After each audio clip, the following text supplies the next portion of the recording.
በሰሜን ጎጃም ውስጥ በአጠቃላይ 3 ከተማ አስተዳደርና ሌሎች ደግሞ 7 ወረዳዎች አሉ እና ወደ 1.6 ሚሊዮን የሚደርስ ማህበረሰብ አለን። ይህንን ማህበረሰብ አገልግሎት እየሰጠን ያለን እና በቅርብ ጊዜ በጤና ሰርቪሱ በጤና አገልግሎት አሰጣጣችን ከማህበረሰቡ ጋር ያለን መስተጋብር እየተሻሻለ መጥቷል ማለት ነው። ይህንን በተደጋጋሚ ባሳለፍነው የ6 ወር አፈጻጸማችን ገምግመነዋል ከሚመለከተው አካል ጋር ሆነን። አሁን ደግሞ የ9 ወር አፈጻጸማችን የወረዳ አመራሮች፣ ኃላፊዎች እና ምክትል ኃላፊዎች እንዲሁም የዞን ጠቅላላ ባለሙያዎች እና የሚመለከታቸው አጋር አካላት በተገኙበት ዛሬ 9 ወር አፈጻጸም እየገመገምን ያለን። በዚህ ግምገማችን እንግዲህ የችግሮቹ እዚህ ክልል ያለ ችግር ይታወቃል። እነዚህን ችግሮች እንደ መልካም አጋጣሚ ተጠቅመን ለውጥ ያመጣንባቸው የያዝናቸው አቅደን የያዝናቸው ፕሮግራሞች ለውጥ አምጥተናል ማለት ነው። ችግር የማይበግረው የጤና አመራር እና የጤና የልማት ሰራዊት መፍጠር ተችሏል ብለን የገመገምነው። የዚህ መለኪያው ምንድነው? ታቅደው የተሰጡን የሄልዝ ኢንዲኬተሮች እና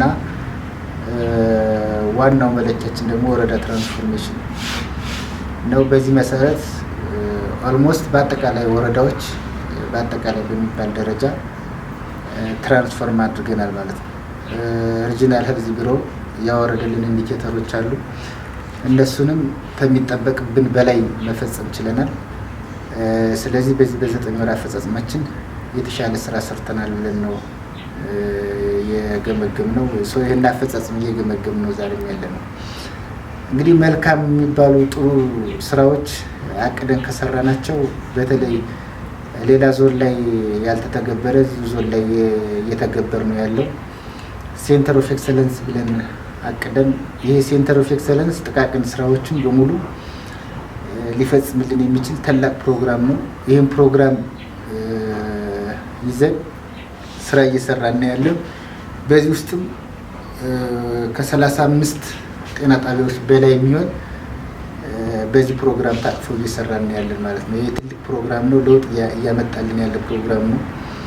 በስሩ ደግሞ አንዳንድ ጽኑ ተቋማትን መፍጠር እና አዳዲስ ኢኒሼቲቮችን ኢምፕሊመንት ማድረግ ብሎ መንግስት አቅዶ እየሰራ ነው ያለ። ጽኑ ተቋማትን መፍጠር ግዴታ ስለሆነ በሴንተር ኦፍ ኤክሰለንስ ስር ኢምፕሊመንት የሚደረጉ እና እየተተገበሩ ያሉ ፕሮግራሞች ናቸው። ፍሮንት ላይ ያለ ዞን ነው። አሁን በዚህ 9 ወር አፈጻጸማችንም ካሉን ዞኖች ፍሮንት ላይ ያለ ዞን ነው ማለት የተሻለ አፈጻጸም ያለው ዞን ነው እንደ ሌሎች ዞኖች ማለት ነው።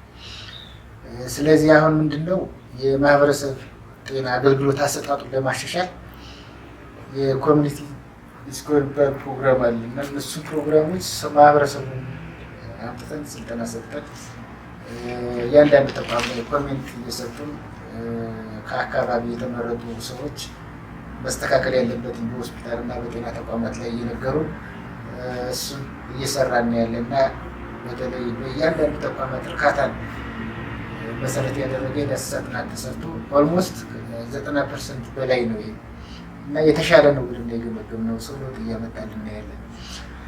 በሌላ በኩል ይህን አገልግሎት ለማሻሻል ሁሉም ከታች እስከ ላይ የተለያዩ ሊደርሺፕ ከጤና ቢሮ ጋር ኢንተግሬት በማድረግ ጤና ቢሮ የሰጠልን ስልጠና ለውጥ አምጥቷል ማለት ነው። ኢንዳክሽን የሚባል ፕሮግራም የጤና ጣቢያ ኃላፊዎች ስልጠና ወስደዋል እና ውስን ወረዳዎችን በተመሳሳይ ወስደዋል። ምንድን ነው ይሄ ትልቅ የሆነ አቅም ሆኗቸዋል ማለት ነው የጤና ጣቢያ ኃላፊዎቻችን። አሁን ከጊዜ ወደ ጊዜ ማህበረሰብ ጤና አገልግሎት አሰጣጡ እየተሻለ መጥቷል ብለን የገመገም ነው። በአጠቃላይ የግብዓት አቅርቦት በዚህ ወቅት ነን ከ2 መድኃኒት አቅራቢ ኤጀንሲዎች አሉ። ከነሱ ጋር ያለን ግንኙነት መልካም ነው። በተቻለ መጠን ምንም አይነት ግብዓት እጥረት ተከስቶ በዚህ ምክንያት ህይወቱን ያጣ ማህበረሰብ የለንም ከዚህ ከሴኩሪቲ ችግር ውጭ ማለት ነው። በዚህ በኩል ሲታይ መልካም የሆነ አፈጻጸም አለን ብለን የገመገሙ ነው ማለት ነው። በሌላ በኩል ምንድነው እዚህ ዞን ለየት የሚያደርገው ትሬንድ እንሰራለን ማለት በ2016 የነበረን አፈጻጸም በ2017 እንዲያን እንሰራለን እና በተለይ ለውጥ ያመጣንባቸው በተለይ በእናቶችና ህፃናት ጤና አገልግሎት ከሚጠበቅብን ታርጌት በላይ መፈጸም ተችሏል። ይህ ለውጥ ያመጣንበት ፕሮግራም ነው። ሌላው ከወረዳ አመራሩ ከወረዳ አስተባባሪ አመራሩ ጋር ያለን መስተጋብር በጣም ጥሩ ነው። ባለፈው በጀት ዓመት መግቢያ ላይ የቃል ኪዳን ሰነድ አዘጋጅተን የጋራ አድርገን በከፍተኛ ደረጃ ከፍተኛ አመራሮች አስተባባሪ አመራሮች በሚመሩት ፕሮግራም ከወረዳ አስተባባሪ አመራሮች ባሉበት ታላቅ መድረክ ተካሂዶ ቢያንስ በየወረዳው አንድ የመድኃኒት ቤት የማህበረሰብ መድኃኒት ቤት ወይም የኮሚኒቲ ፋርማሲ የምንለው ፕሮግራም መገንባት ግዴታ ነው። በአንድ ወረዳ አንድ ብቻ ሳይሆን ሁለት። ሌላው ደግሞ ያደጉ ማለት ኮምፕሬንሲቭ ጤና ኬላ የምንለው አለ።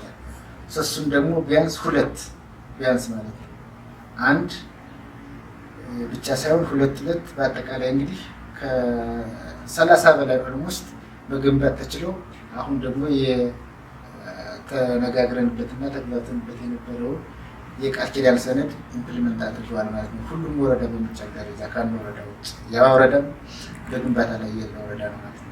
ሰው ትልቅ የሆነ ለውጥ አግኝተንበታል። በሌላ በኩል እዚህ ዞን ላይ ከፍተኛ የሆኑ አጋር አካላቶች እያገዙን ይገኛሉ። አጋር አካላት ማለት በአንድ በኩል ከጤና ውጭ ያሉ አመራሮች ትኩረት ሰጥተው እየሰሩ ነው ያሉ ማለት ከጤና ጋር እነዚህ ፓርትነሮች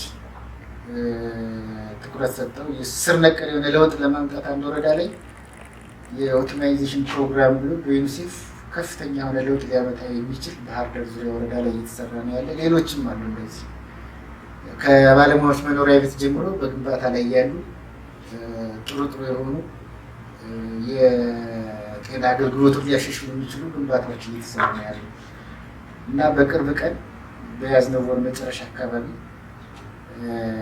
የተለያዩ ምርቃቶች ይኖሩናል ማለት ነው። በተለይ መሰረተ ልማት የኮሚኒቲ ፋርማሲ፣ ኮምፕሬሄንሲቭ ሄልዝ ፖስት እና ሌሎች የደረጃ ማሳደግ ግንባታዎች እየተገባደዱ ነው ያሉ። ኦልሞስት አሁን በቅርብ በዚህ በወሩ መጨረሻ ላይ እናስመርቃቸዋለን የሚል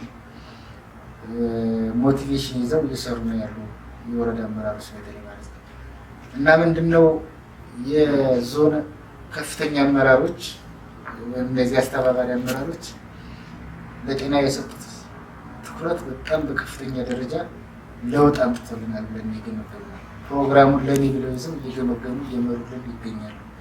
በዚህም ክልል እውቅና የሰጠን ባለፈው በጀት ዓመት በጀት ሲመደብ ለጤና የተሰጠው እስከ 20% እና ከዛ በላይ የተሰጠው አንድ ወረዳ ነበር ማለት ሁሉም ወረዳ 24% የተሰጠው አንድ ወረዳ ነበር የተመደበው ከጥቅል ወረዳ በጀት ማለት ነው። ሰው በዚህም ክልል እውቅና ሰጥቶን በከፍተኛ ደረጃ ተቋማት ላይ ለውጥ አምጥተናል ማለት ነው።